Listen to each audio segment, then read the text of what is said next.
Relations चल रहे हैं। और कितने टाइप हो चुके हैं आपके? दो टाइप हो गए। एक आपने आइडेंटिटी, नहीं तीन हो गए। एक आपने आइडेंटिटी, रिफ्लेक्सिव और सिमेट्रिक। ठीक है। अब सिमेट्रिक का उल्टा कर लो, एसिमेट्रिक रिलेशन। ठीक है। नंबर 3 पर आते हैं एसिमेट्रिक। जरूरत तो आपको कम पड़ेगी एसिमेट्रिक की, लेकिन फिर भी टाइप्स में आता है। ठीक है। और asymmetric, asymmetric relation.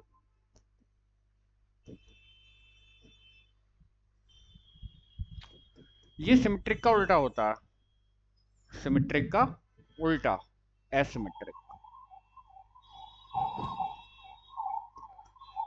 let A be any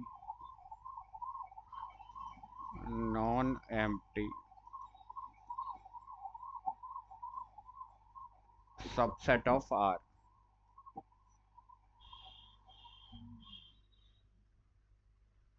Any non-empty set.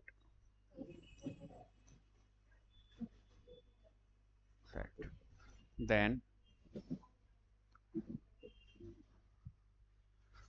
any subset R of A cross A is said to be asymmetric relation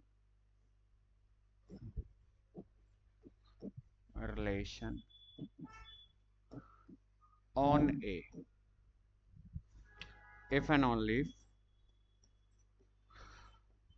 for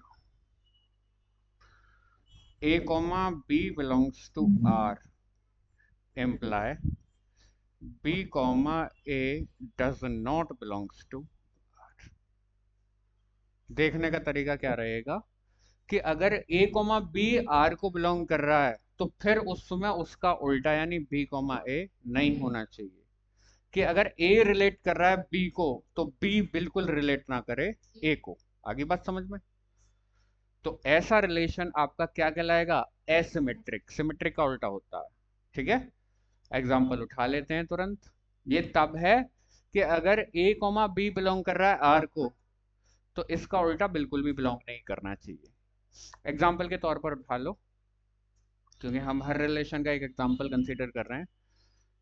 तो सेट ले लेंगे। सेट है आपका A is equal to A comma B comma C। तो A cross A bar bar बनाने की जरूरत नहीं है, A क्रॉस A तो बनाना आपको आ गया। डायरेक्ट एक रिलेशन लिख लूं तो let R is equal to, ले लो A comma B, A comma C, B comma C कर दो।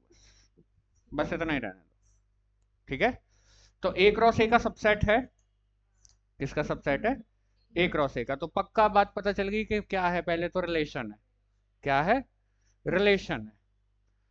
अब देखते हैं चेक करके कि एसिमेट्रिक है या नहीं। तो A कोमा B का उल्टा करो, B कोमा A वो इसमें नहीं है। बिल्कुल ठीक। A कोमा C पर चेक करते हैं, A कोमा C का उल्टा करो, C कोमा A वो भी इसमें नहीं है। B कोमा C का उल्टा करो, C कोमा B, और वो भी इसमें नहीं है। तो ये रिलेशन आपका क्या बन जाएगा? Asymmetric relation. और लिख देंगे कि clearly R is asymmetric, asymmetric on A। ठीक है। और मैं इधर एक आपको क्वेश्चन भी करा कर देता हूं। सपोज करो सेट मैंने ले लिया, सेट है मेरा A comma B comma C, और मैं चार ऑप्शन देता हूं आपको। पहला ऑप्शन हो गया R is equal to A comma A, दूसरा हो गया R is equal to A comma B, B comma C, number 3 R is equal to A comma A comma B और B कॉमा C, और number 4 हो गया R is equal to A comma B खाली। इनमें मुझे ये बताइए कि कौन रिलेशन एसिमेट्रिक है इस सेट के ऊपर। भाई पहले को चेक करें, पहले को चेक करें। ए कॉमा ए का उल्टा करें, ए कॉमा ए, वो उसमें हो रहा है, ये कंडीशन खराब हो गई, तो ये वाला तो हरगिज नहीं है। इसमें ए कॉमा बी का उल्टा करें, बी कॉमा ए, वो इसमें नहीं है। और बी कॉमा सी का उल्टा करें, सी कॉमा बी, वो भी इसमें नहीं है। बिल्कुल हमारी कोई कंडीशन गड़बड़ नहीं कर रही, तो ये वाला बनेगा। ए कॉमा ए का उल्टा करें, वो है इसमें, तो ये तो पहले ही खराब हो गया। और ए बी का उल्टा करो, बी कॉमा ए इसमें नहीं है, तो ये बनेगा। इसमें एसिमेट्रिक कौन कौन से हैं, दूसरा और चौथा। आगे बात समझ में? बताओ कोई परेशानी हो तो। हाँ बिल्कुल ठीक, नमस्ते। दूसरी और चार, दो और चार, कोई दिक्कत एसिमेट्रिक में? ठीक है, एसिमेट्रिक के बाद चलते हैं एंटी सिमेट्रिक पर। ठीक है। एंटी सिमेट्रिक रिलेशन, और ये मेरा रहेगा आइडेंटिटी हो गया, रिफ्लेक्सिव हो गया, सिमेट्रिक हो गया, एसिमेट्रिक हो गया, एंटी। पांचवा, पांचवा एंटी सिमेट्रिक।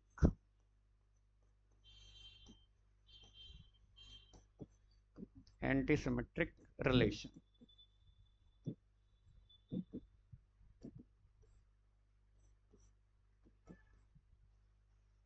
बिल्कुल सेम कि let A B any non empty set,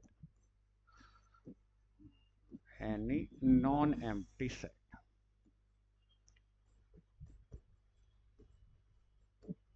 then any subset R of A cross A is said to be anti-symmetric relation on A if and only if for A comma B belongs to R and B comma A belongs to R implies A is equal to, यानी अगर दोनों belong कर रहे हैं कि ए coma B भी belong कर रहा है आर को और उसका उल्टा भी बिलोंग कर रहा है, तो केवल इसी कंडीशन, तो फिर दोनों को क्या होना पड़ेगा, बराबर होना पड़ेगा। कि ए कोमा बी भी आर में बिलोंग कर रहा है और बी कोमा ए भी आर में बिलोंग कर रहा है, तो ए और बी को क्या होना पड़ेगा, बराबर होना पड़ेगा। तो ऐसा रिलेशन आपका क्या बन जाएगा, एंटी सिमेट्रिक रिलेशन। ठीक है, एग्जाम्पल से ही बात करते हैं, डेफिनेशन आपकी आ गई। एग्जाम्पल उठा लो तुरंत और सेट वही बनाओ। एग्जाम्पल की बात करें तो सेट वही हो गया, ए बी सी, कुछ और भी ले सकते हैं। और ए बी सी हो गया, कुछ और भी ले सकते हैं, तो हम रिलेशन ले लेते हैं ए कॉमा ए कॉमा बी, ध्यान से देखना, ए कॉमा सी, और बताओ, और एक आध और ले लूं।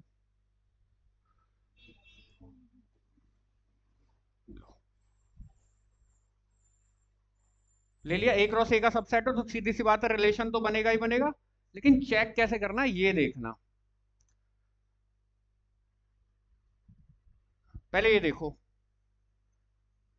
देखो एलिमेंट ए कोमा बी बिलोंग करना चाहिए आर को और इसका उल्टा बिलोंग करना चाहिए आर को, करके तब चेक करते हैं कि दोनों बराबर हैं या नहीं। अगर एक ही हिस्सा मिल रहा है ना, एक हिस्सा ही मिल रहा है और दूसरा नहीं है, तो चेक करने भी नहीं जाऊंगा मैं। जब ये स्थिति मेरे पास आ जाएगी कि वो ऑर्डर्ड पेयर बिलोंग कर रहा है और उसका उल्टा भी बिलोंग कर रहा है, तब चेक करने जाऊंगा। कभी आप पहले चेक कर लो, वन बाय वन चेक करो। ए कोमा ए है और इसका उल्टा भी क्या होगा, ए कोमा ए, तो दोनों बराबर हैं या नहीं, कोई दिक्कत तो नहीं भाई। आपने ये चेक करा ए कॉमा ए, इसका उल्टा करा ए कॉमा ए, तो दोनों बराबर हैं या नहीं इसके दोनों हिस्से, तो कोई दिक्कत नहीं हुई। ए कॉमा बी, ढूंढो बी कॉमा ए तो नहीं है आगे, नहीं है, तो जब दूसरा हिस्सा है ही नहीं तो मुझे कोई दिक्कत नहीं है, ठीक है, मुझे कोई प्रॉब्लम नहीं है, भले ये रहे, कोई बात खराब नहीं हुई। खराब तब होगी जब ए कोमा बी भी हो और बी कोमा ए भी हो और ये दोनों बराबर ना हो, ठीक है। खाली कौन आ रहा है, ए कोमा बी, बी कोमा ए इसमें है नहीं, तो मुझे ए और बी को बराबर भी नहीं देखना, इसने कोई गड़बड़ नहीं रही, ये यूं का यूं ही बैठा रहेगा। आ जाओ ए कोमा सी पर, ए कोमा सी का उल्टा क्या होगा, सी कोमा ए होगा, वो इसमें है नहीं तो मुझे कोई दिक्कत भी नहीं। आ जाओ बी कोमा बी पर, बी कोमा बी पर आए, बी कोमा बी का उल्टा करो, बी कोमा बी ही होगा, तो दोनों बराबर हैं या नहीं, तो कोई बात खराब हुई ऊपर वाली, नहीं खराब हुई। तो ये जो मौजूदा टाइम पर रिलेशन लिखा हुआ है तो इसको लिख देंगे clearly R is anti symmetric, anti symmetric on A, clear हो गया। अच्छा,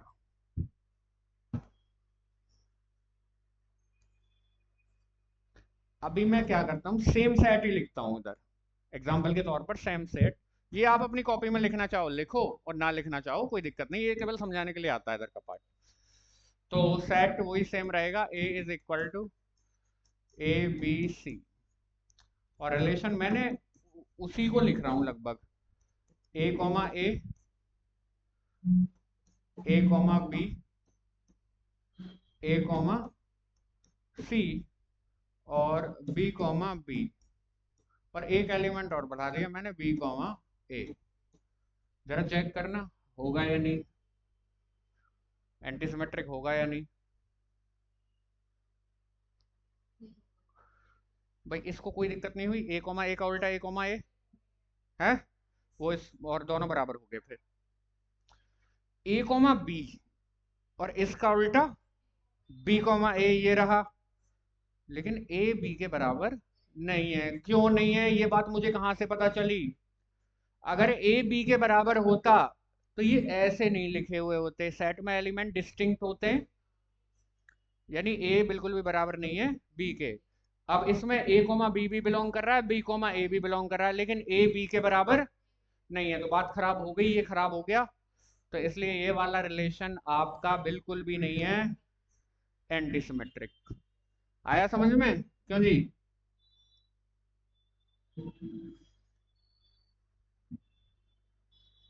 हाँ ठीक है। अच्छा,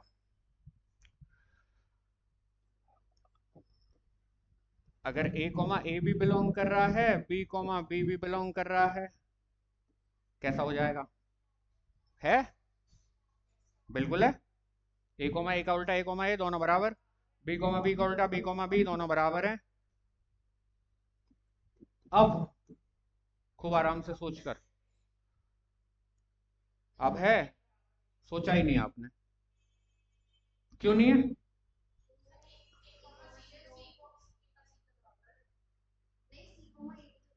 हाँ बराबर तो तब देखेंगे जब इसका दूसरा वाला हिस्सा भी आएगा, वो बात यहाँ हुई तो थी। आप बराबर देखने जब जाओगे जब इसका उल्टा भी इसी में हो, नहीं है तो मत देखो, मतलब ये कंडीशन इसको इंप्लाई करनी, पहले पहले इसको तो पूरी कर लो, समझ गए, पहले इस कंडीशन को पूरी कर लो, तो ये कंडीशन तब पूरी होगी जब ए कॉमा सी के साथ सी कॉमा ए आए, समझ गए। आपने एडमिशन लिया नहीं और आपको कोई फेल बता रहा है बीएससी में, ऐसा हो सकता है, आपने तो एडमिशन ही नहीं लिया, तो आप ये कह लो सुन लोगे लड़ाई में कि तू फेल हो गया बीएससी में, तो फिर आप इसको कैसे फेल कर सकते हो, पहले एडमिशन लेगा, एडमिशन कैसे लेगा, ए सी भी आएगा और सी ए भी आएगा, तब अगर ए सी के बराबर नहीं हो तब फेल होगा, तब मना करोगे, अरे पहले एडमिशन तो लो, आगे बात समझ में, बोलो भाई साहब। हाँ, तो अभी भी ये मौजूदा टाइम पर कैसा है, ये एंटीसिमेट्रिक है, जैसे ये था, आइडेंटिटी ऑलवेज एंटीसिमेट्रिक होता है, कोई प्रॉब्लम? चलते हैं अगले पर। और अब आएगा आपका फाइनली ट्रांजिटिव। देखो यहाँ आपको तीन की जरूरत पड़ेगी, रिफ्लेक्सिव, सिमेट्रिक और ट्रांजिटिव की, क्योंकि इक्विवेलेंस रिलेशन बनाना आपको। चलता हूँ आपका अगला। क्या हुआ? बोलो। हाँ,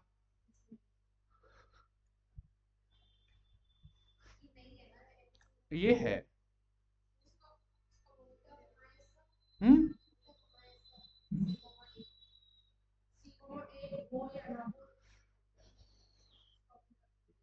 कैसे चेक करते हैं आप? एक बार मुझे चेक करके बताइए।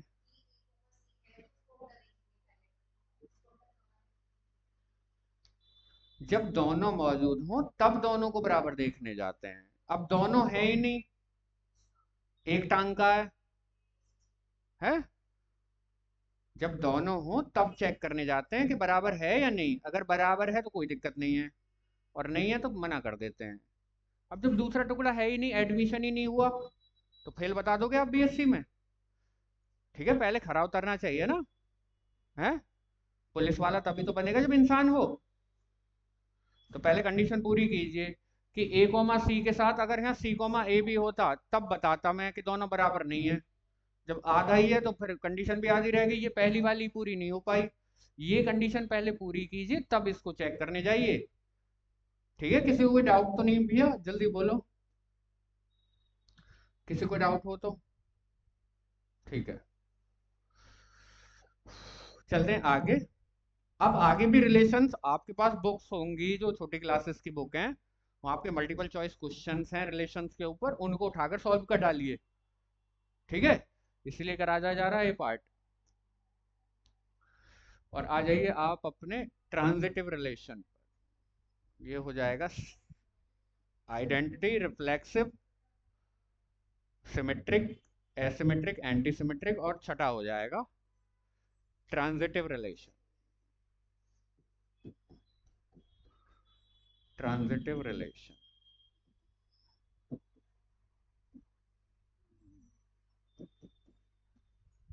Transitive relation. ठीक है, let A B any non empty set, then any subset,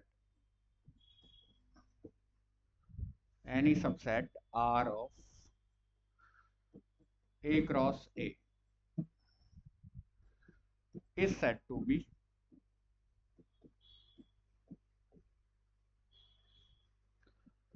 transitive। एक सेकंड।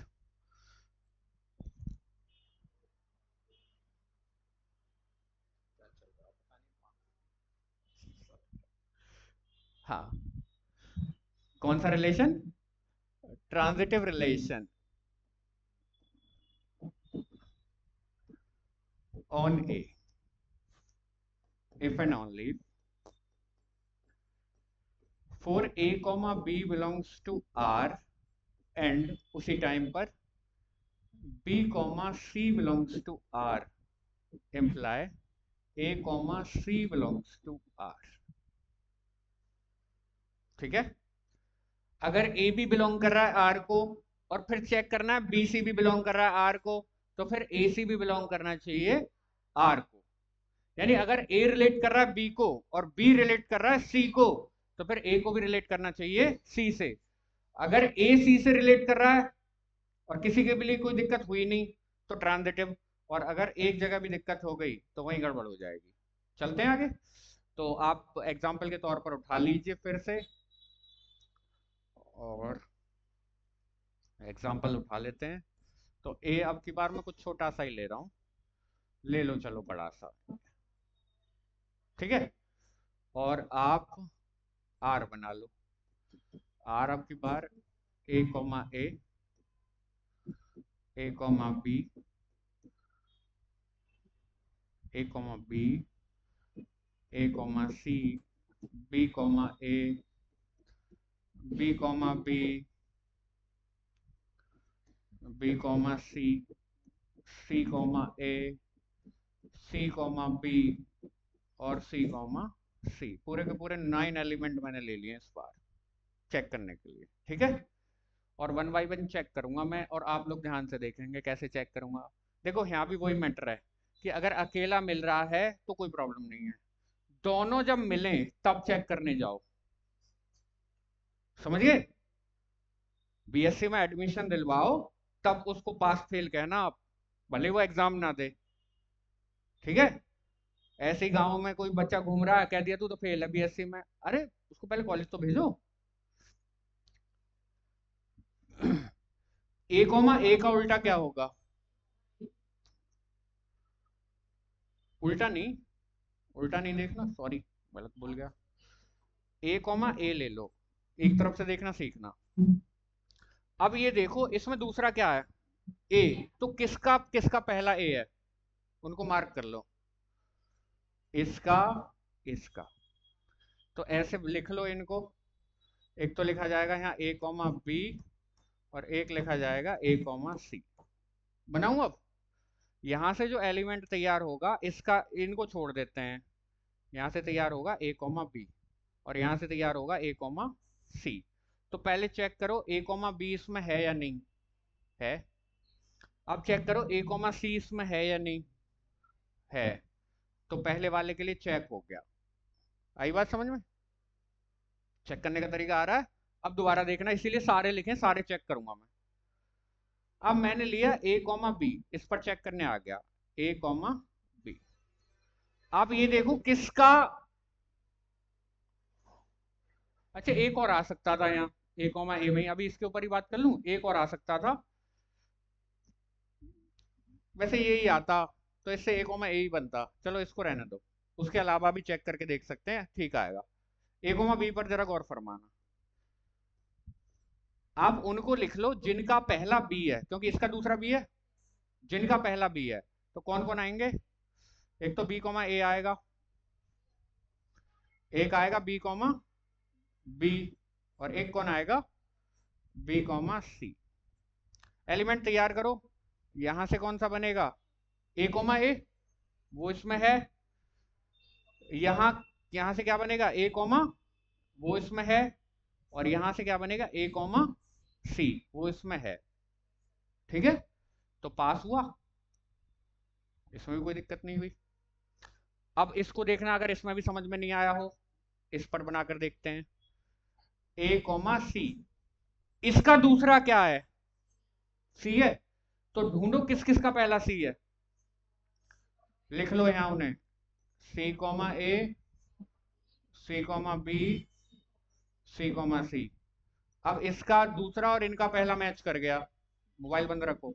तो यहां से बनेगा ए कॉमा ए, यहां से बनेगा ए कॉमा, और यहां से बनेगा ए कॉमा, सब हैं इसमें। ए कॉमा ए भी इसके अंदर है, ए कॉमा बी भी इसके अंदर है, कहां गया है, और ए कॉमा सी भी इसके अंदर है। तो ये भी पास हुआ, इसमें सारे पास होंगे, ठीक है। इसमें सारे पास होंगे, सब पर वन बाय वन हम चेक करते रहेंगे। तो ये रिलेशन आपका क्या बन जाएगा? ट्रांजिटिव रिलेशन बन जाएगा। अरे बता दो किसी को रिपीट करवाना हो तो ये, या देखना आ गया तो बहुत अच्छी बात है। एक आध एलिमेंट पर और चेक कर दूंगा मैं। क्लियर हो गया कि ट्रांजिटिव कैसे चेक करते हैं?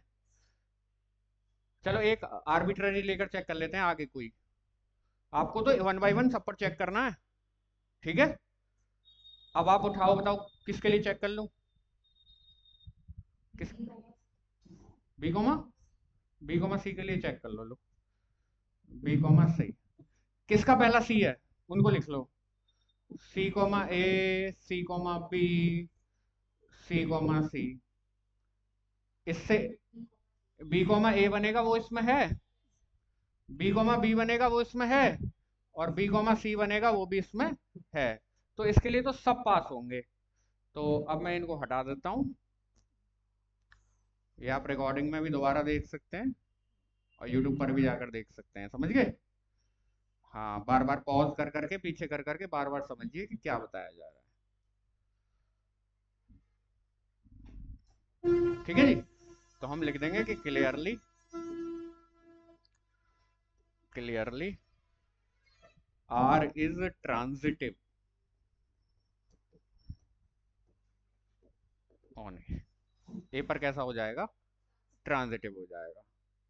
अब ट्रांजिटिव भी हो गया, अब आ जाते हैं आपके नंबर 7 इक्विवेलेंस रिलेशन पर। अभी इसका एक एग्जांपल और उठा लो, एक एग्जांपल और उठा लूं। ए आपका मैंने ले लिया वही same set A comma B comma C, और अब की बार आर बना रहा हूं। ए कॉमा ए बना लिया, ए कॉमा बी बना लिया, बी कॉमा सी बना लिया।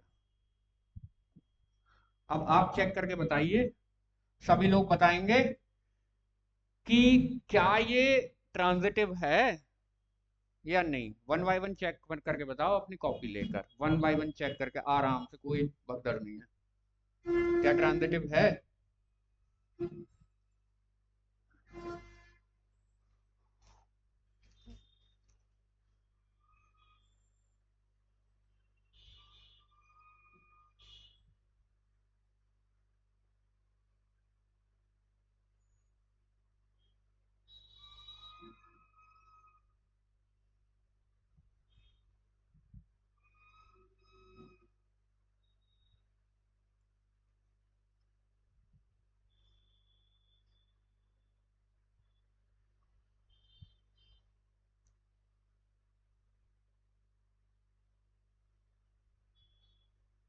हम्म,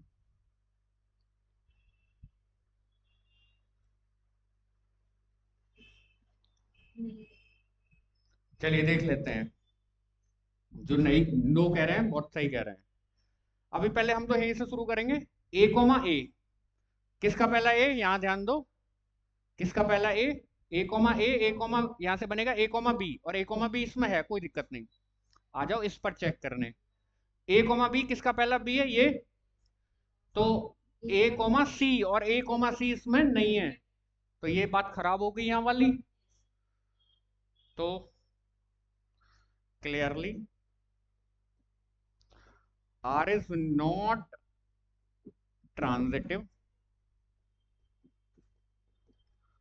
ऑन ए। एक एग्जांपल और अच्छा सा छोटा सा, अब की बार सेट वही सेट छोटा सा ले लो, ए कॉमा बी, और मैंने बस इतना लिखना है कि R is equal to A comma A उठा लेना है और बी कॉमा बी उठा लेना है। नहीं है, ये तो साफ साफ ही दिख रहा है, क्योंकि तो क्या आइडेंटिटी ट्रांजिटिव हो सकता है? नहीं हो सकता। बात खराब करवा दी है। ए कोमा ए, नहीं नहीं नहीं नहीं, चेक कर लो चेक कर लो चेक कर लो। ए कोमा ए, किसी का पहला ए नहीं है, कोई दिक्कत नहीं। B comma B, identity always हो जाता ट्रांजिटिव। बी कोमा बी, किसका पहला बी, किसी का नहीं, इसी का बी कोमा बी बनेगा, तो ये बिल्कुल भी खराब नहीं कर रहा, ये बनेगा। तो आइडेंटिटी ऑलवेज बन जाता है ट्रांजिटिव। ये समझ में आ गया? जल्दी बोलो। ठीक है, ये आइडेंटिटी तो है, और आइडेंटिटी यहां बन जाएगा ट्रांजिटिव। भाई एक टांग है वही वाला, ए कोमा ए, चलो एक और बढ़ा देते हैं अब की बार, इसमें एक एलिमेंट और लिख दो चेक करने के लिए, ए कोमा बी।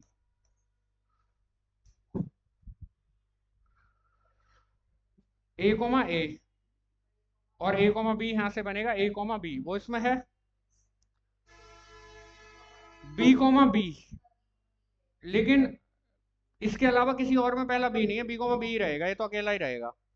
ठीक है, ए कोमा बी और बी कोमा बी, ए कोमा बी बनेगा। अच्छा इसको देखने का तरीका, इसको उठाओगे ना, इसको उठाओगे ए कोमा बी, इसको उठा रहे हो तो किसका पहला बी है, बी कोमा बी का पहला बी है, और इससे बनेगा ए कोमा बी, वो इसमें है, अब भी ये है। तो चेक करना सीख गए? हाँ जी।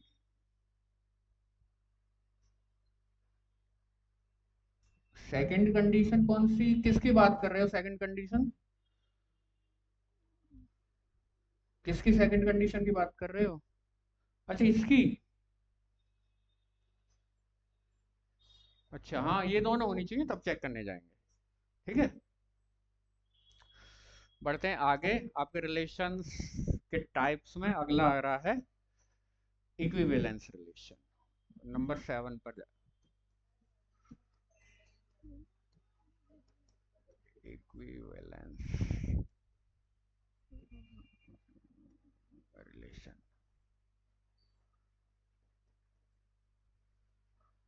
A relation, a relation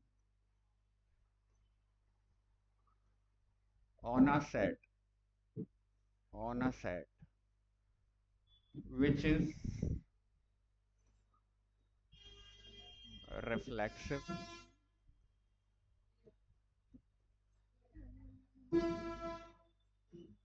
symmetric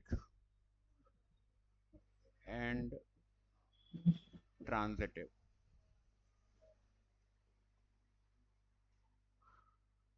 is known as equivalence relation।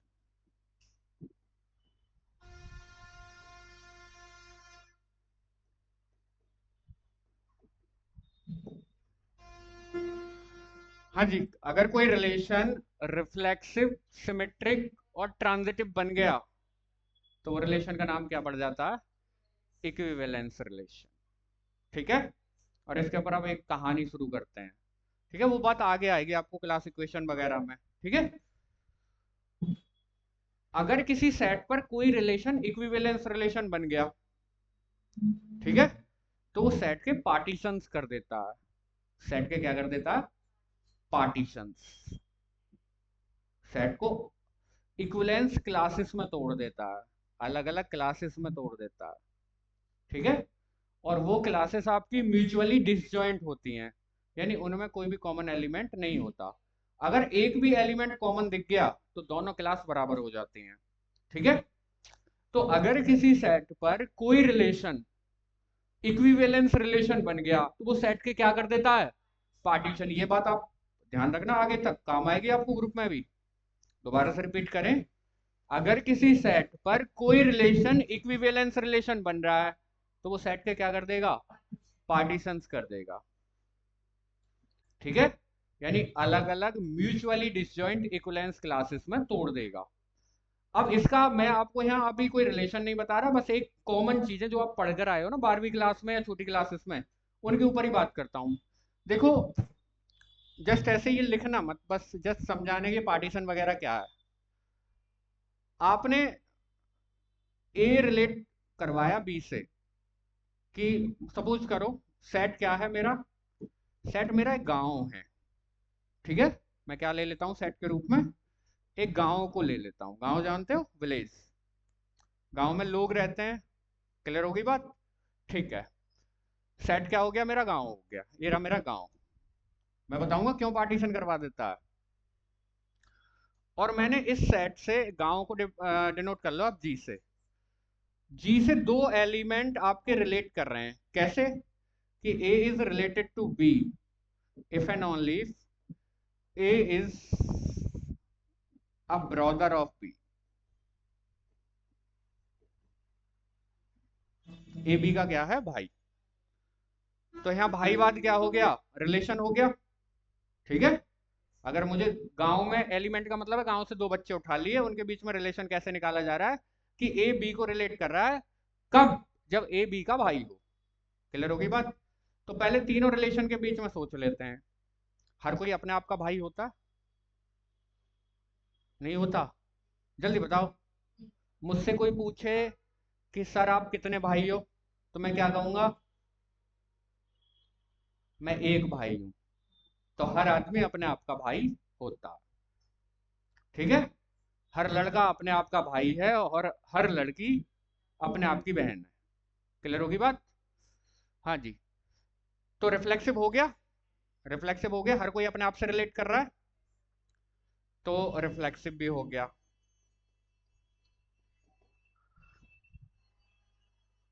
अगर ए भाई है बी का तो बी भी तो भाई हो गया ए का। तो अगर ए रिलेट कर रहा है बी को तो बी भी तो रिलेट कर जाएगा ए को, तो सिमेट्रिक भी हो गया। जस्ट ऐसे ही बात समझ रहे हैं, लो जी सिमेट्रिक भी हो गया। नंबर 3, अगर ए भाई है बी का और बी भाई है सी का, तो ए किसका भाई हो गया? ट्रांजिटिव भी हो गया। तो जो भाईवाद रिलेशन है वो कैसा रिलेशन बन गया? ऊपर वाली डेफिनेशन से इक्विवेलेंस रिलेशन बन गया। आ रही है बात समझ में? तो ये रिलेशन इस गांव के क्या करवा देगा? पार्टीशन, टुकड़े करवा देगा। और उन्हीं टुकड़ों को बोलते हैं परिवार। ये परिवार अलग हो गया, इसमें अलग भाई रहते हैं। ये परिवार हो गया अलग, इसमें अलग भाई रहते हैं। ये परिवार हो गया अलग, इसमें अलग भाई रहते हैं। ये परिवार हो गया अलग, अलग भाई रहते हैं। ये परिवार अलग हो गया, अलग भाई रहते हैं। ये परिवार अलग हो गया, ये परिवार अलग हो गया, ये परिवार अलग हो गया। इसमें अगर 2 बच्चे हैं ना और इसमें कोई एक बच्चा है, इनसे ये कोई रिलेशन रखेंगे नहीं, अपने परिवार के ही बच्चों से रिलेशन रखेंगे भाईवाद का। ठीक है? तो गांव में जो 50 आदमी रहते थे उस गांव के क्या हो गए? पार्टीशन हो गए अलग अलग, और उन पार्टीशंस को क्या नाम दे दिया? भाईवाद का। हाँ, ठीक है। अब भाई में आप कैसे किसको भाई मान रहे हो वो बात अलग है। ये मत कह देना भाई है तो अपना दोस्त है। तो भाई का मतलब है ब्लड रिलेशन में। ठीक है? ब्लड रिलेशन में चाचा ताऊ के भी काउंट मत करना, अपना परिवार अलग रखना, अपने मम्मी पापा और अपने घर का। ठीक है? तो ये अलग हो गया, हो गए पार्टीशन या नहीं? तो जब भी किसी सेट पर आपको इक्विवेलेंस रिलेशन मिल जाता है तो वो सेट के क्या कर देता है? पार्टीशंस कर देता है। आप देखना, दूसरे परिवार के लड़के को आपके परिवार का लड़का भाई कह सकता है? नहीं कहेगा, ब्लड रिलेशन नहीं है, तो वो अलग कैटेगरी में रखा हुआ है। तो ये सब म्यूचुअली डिस्जॉइंट होंगे। कोई एक ऐसा ऐसा लड़का नहीं मिल सकता आपको जो यहाँ भी रहता हो और यहाँ भी रहता हो, इस घर के बच्चों का भाई हो और इस घर के बच्चों का भाई हो, ऐसा पॉसिबल नहीं है। क्लियर है? तो चॉइस हो जाएगी कि अगर कोई एक्स एलिमेंट ले लूँ ना मैं, तो एक्स या तो यहाँ बैठेगा या यहाँ बैठेगा, दोनों जगह नहीं बैठ सकता। तो इसलिए जो इक्विवेलेंस क्लासेस आएंगी ये म्यूचुअली डिस्जॉइंट रहेंगी, इनमें आपस में कुछ भी कॉमन नहीं होगा। और इन सब का अगर यूनियन कर दूं तो पूरा क्या तैयार हो जाएगा? गांव तैयार हो जाएगा। ठीक है? आगे जाकर एक लैग्रेंज की थ्योरम आएगी, बहुत अच्छी, बहुत इंपॉर्टेंट होती है। ये कंसेप्ट लगेगा वहाँ, क्लास इक्वेशंस आएंगी, सब लगेगा। बताओ कोई दिक्कत हो तो बोलो जल्दी फटाफट। रिलेशन आपके खत्म। ठीक है? और रिलेशन के बाद हम स्विच करने वाले थे फंक्शन की तरफ। कोई प्रॉब्लम तो नहीं? फंक्शन की डेफिनेशन दे देते हैं, काम करना है फंक्शन पर भी हमें।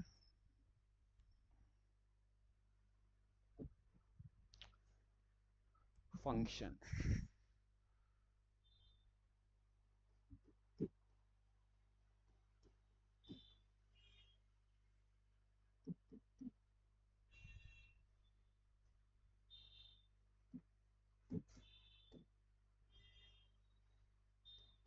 let a and b be are any two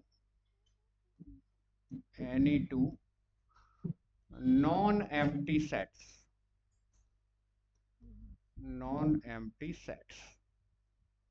then a rule then a rule or correspondence by which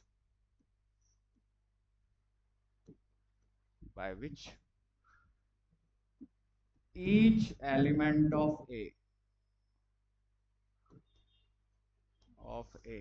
can be assigned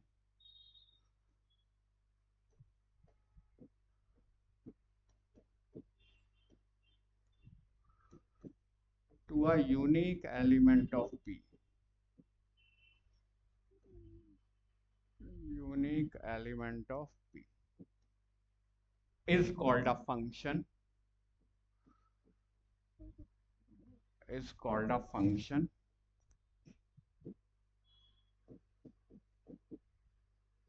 from A to B, ठीक है, and is denoted by, and is denoted by function from A to B, where the set A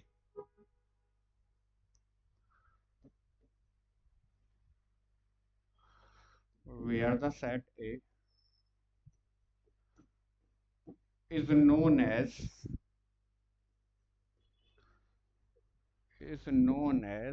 domain of the function f,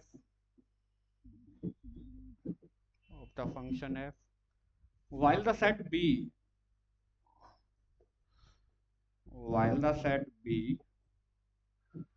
is known as codomain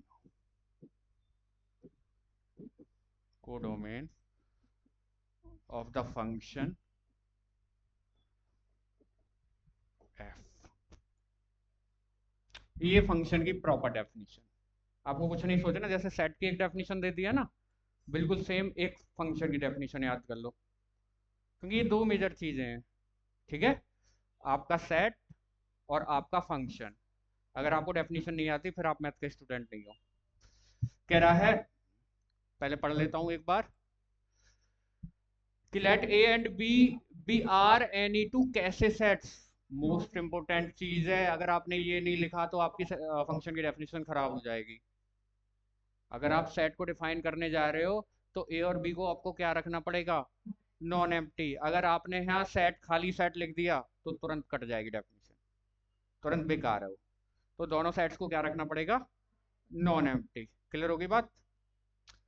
अरे इसका example सीधा सीधा ये है, ये आटा चक्की बना लो आप, बन गई, इधर से कुछ डालोगे इधर से कुछ निकलेगा।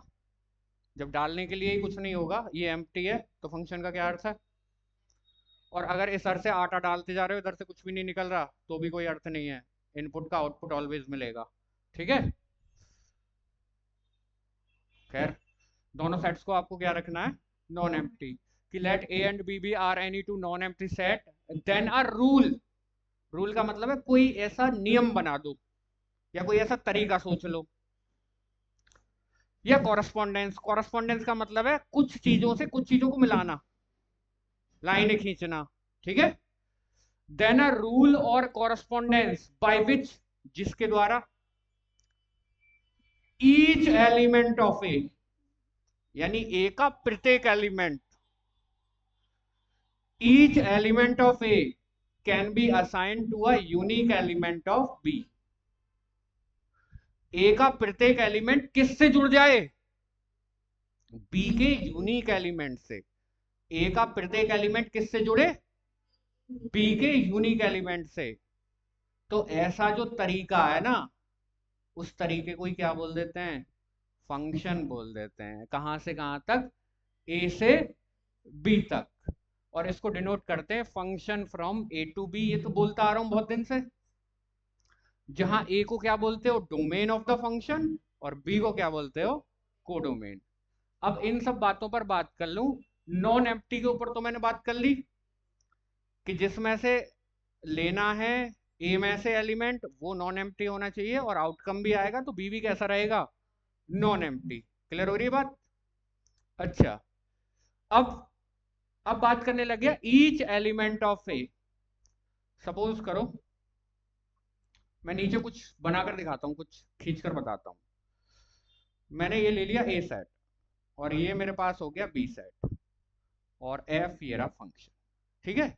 इसमें एलिमेंट भर लिए मैंने ए बी सी डी, और इसमें ले लिया 1 2 3 4।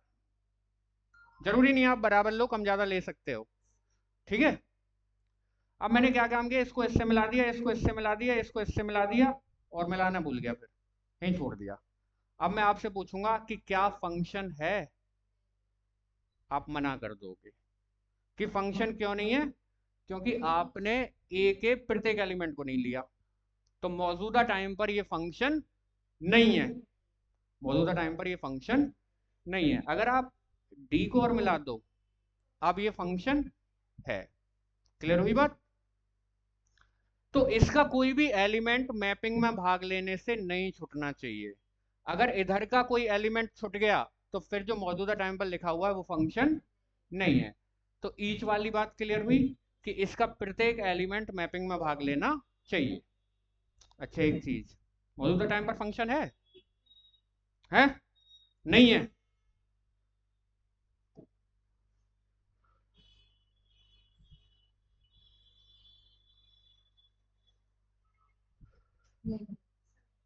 क्यों? बात कहां खराब हुई? वो 1 1 पर चला जाएगा। अभी जो जितना पढ़ाया जा रहा है केवल उस पर ध्यान देंगे हम, कि इसका प्रत्येक एलिमेंट मैपिंग में भाग ले रहा है और प्रत्येक एलिमेंट इसके यूनिक एलिमेंट से जुड़ रहा है। अभी बताऊंगा, सब बात होगी, ये सब यूनिक पर भी आऊंगा मैं। इसका प्रत्येक एलिमेंट मैपिंग में भाग ले रहा है और यूनिक एलिमेंट से जुड़ रहा है। इसको देखो, इसके बारे में सोचो। आप ये हो तो आपके लिए तो 1 यूनिक है सामने वाला, आप 2 से तो नहीं जुड़ रहे। आप बी है, यहाँ इस अपना दिमाग यहाँ रखकर सोचना बी की तरफ।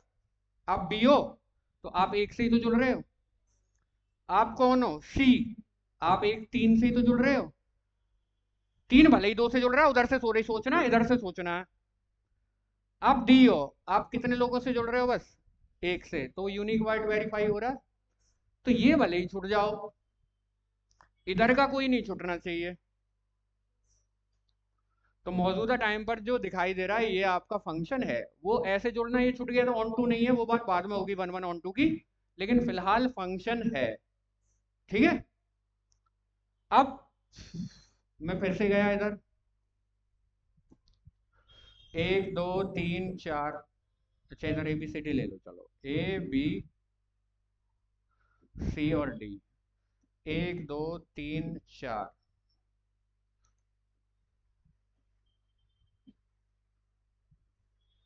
लो जी, 5 लिख लो या 6 लिख लो।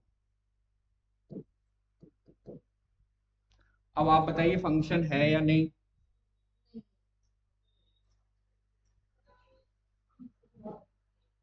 फंक्शन इसलिए नहीं है, बात पर गौर करें और रिपीट भी करना बार बार चीजों को, रिकॉर्डिंग्स भी किया कीजिए कि क्या बताया गया, सोचा कीजिए रोक रोक कर, पॉज करके। ठीक है? प्रत्येक एलिमेंट तो भाग ले रहा है, कि ईच वाली बात तो ठीक है।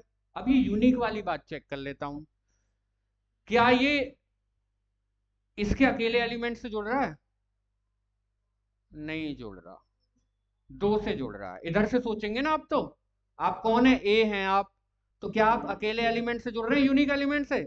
नहीं जुड़ रहे। आप कितने से जुड़ रहे हैं? 2 से जुड़ रहे हैं। तो मौजूदा टाइम पर जो बना हुआ है ये फंक्शन नहीं है। बस इससे जो 2 एरो निकले ना, इन्होंने खराब कर दिया। हाँ, 2 अलग अलग से अगर एक एरो ऐसे करके जाए एक एलिमेंट पर तो वहां कोई दिक्कत नहीं होती। एक एलिमेंट की 2 इमेज नहीं हो सकती। क्लियर होगी बात? ये इमेज वगैरह मैं यहीं पढ़ा दूंगा, इनको लिखने की जरूरत नहीं है। एक प्रॉपर डेफिनेशन दीजिए आप फंक्शन की, क्योंकि आपको अल्टीमेटली यहाँ जितना भी मैटर पढ़ाया जा रहा है वो केवल इसलिए पढ़ाया जा रहा है कि ओवर द पीरियड किसी कॉम्पिटिटिव एग्जाम में कोई सवाल पूछा जाए आप उसे कर दो। ठीक है? जिसके भी लिए आप जा रहे हो, कुछ भी करने जा रहे हो, आप टीचिंग का एग्जाम दोगे वहां मिलेंगे सब, और आपको जितना ग्रुप में जो कुछ आएगा वो वहीं कवर हो जाएगा। तो आपको नॉन एम्प्टी रखना, ये भी बात क्लियर होगी। ईच एलिमेंट वाली, इसका प्रत्येक एलिमेंट मैपिंग में भाग लेना चाहिए। और यूनिक एलिमेंट से, प्रत्येक एलिमेंट बी के यूनिक एलिमेंट से जुड़े। ऐसा कोई रूल, ऐसा कोई रूल या कॉरस्पॉन्डेंस जिसके द्वारा ए का प्रत्येक एलिमेंट बी के एक यूनिक एलिमेंट से जुड़े, वो तरीका क्या कहलाता है, वो रूल क्या कहलाता है? फंक्शन कहलाता है, ए से बी तक। ठीक है? और डिनोट करते हैं function from A to B. और सेट ए कहलाता है आपका डोमेन और बी कहलाता है आपका कोडोमेन। बताइए, आपको पहचानना आया? अगर आपको ऐसे एग्जाम में वो कुछ एरे बना कर दे दे तो आप बता देंगे कौन सा फंक्शन है कौन सा नहीं है। ठीक है? अगर मैं एक इसमें एलिमेंट बता दूं 8, अब मौजूदा टाइम पर देखो जल्दी फंक्शन है या नहीं? अरे ये नहीं, ये तो वैसे ही कट गया था, इसमें बढ़ा दूं एक 5। फंक्शन है, बिल्कुल है। लेकिन अगर यहाँ मैंने ई बढ़ा दिया और ई को किसी पर नहीं भेजा, अब मौजूदा टाइम पर फंक्शन नहीं है, ई को भेज दिया इस 4 पर, अब फंक्शन है। और इस ई को ही भेज दिया 5 पर भी, अब फंक्शन है क्या? नहीं है, क्योंकि ई 2 पर चला गया, बात खराब हो गई। तो समझ गए? बताओ कोई दिक्कत हो तो। हाँ, यूनिक इमेज भी देखी जाती है। हाँ बिल्कुल आ जाएगा। कोई परेशानी यहाँ तक? तो आपके फंक्शन अगली क्लास में वन वन ऑन टू, क्योंकि फिर मैं एक साथ ही खत्म करवाऊंगा, वन वन ऑन टू और डायरेक्ट बाइनरी ऑपरेशन, और बाइनरी ऑपरेशन के बाद आपका स्टार्ट हो जाएगा ग्रुप। ग्रुप की प्रॉपर डेफिनेशन हम देंगे, ठीक है, अपनी तरफ से लिखेंगे, उसी डेफिनेशन को आप याद कर लेंगे, सारे एग्जांपल्स ग्रुप प्रूफ करने के उसी डेफिनेशन के आधार पर हो जाएंगे, ठीक है। तो कोई परेशानी होने नहीं वाली, बस बारीकी से चीज़ों को समझते रहना। ये मैं ठीक कर देता हूँ कि मौजूदा टाइम पर ये वाला फंक्शन है और ये वाला नहीं है। कोई प्रॉब्लम यहाँ तक, जल्दी बोलो। तो आपके सेट रिलेशन और फंक्शन, फंक्शन में हल्का फुल्का रह रहा है अभी, वन वन और onto, one one onto into, इनके बारे में बता दूंगा, और मैनी वन वगैरह के बारे में, और फिर हम अपना बाइनरी ऑपरेशन शुरू कर लेंगे, ठीक है जी। हाँ, जल्दी फिजिक्स की क्लास होगी, फिजिक्स की क्लास के लिए आ जाओ, अभी टाइम डाल देता हूँ।